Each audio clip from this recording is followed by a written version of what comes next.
In tonight's Medical Watch, a patient who refused to ignore her instincts, even as her doctor tried to convince her she was healthy.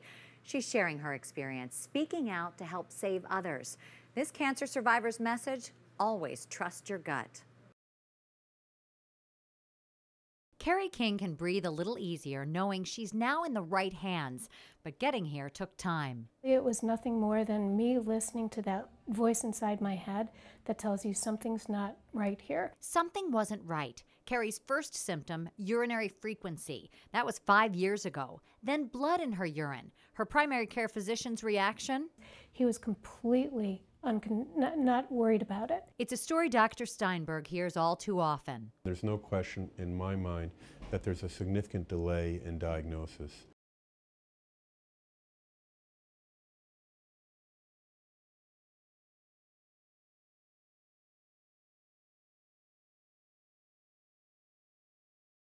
A visit to the urologist confirmed Carrie's fears. She had bladder cancer.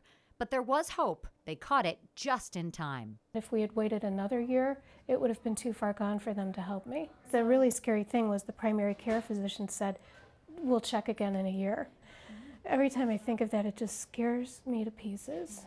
Absolutely, positively, no question in my mind that we need to do a better job educating the public. We need to do a better job of educating primary care physicians and obstetricians and gynecologists, as well as internists, as to the importance of blood in the urine. It's a simple question, an even simpler test. Is there bacteria present indicating an infection, or is it something else? It's critically important that patients and their physicians realize that if there's blood in the urine, you must rule out bladder cancer. Carrie's persistence paid off, but not without pain.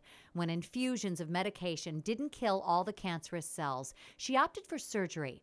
Dr. Steinberg removed Carrie's natural bladder and replaced it with a neobladder made from a portion of her small intestine. I feel great. In fact, I'm at the point 3 months out from surgery where I'm starting to forget that this huge medical ordeal ever happened. But she doesn't want others to forget the lesson she's learned. And it was such a wake-up call for me. It was such an epic wake-up call that I feel obligated to let other people know that if you have symptoms, in my case, classic symptoms, don't ignore those.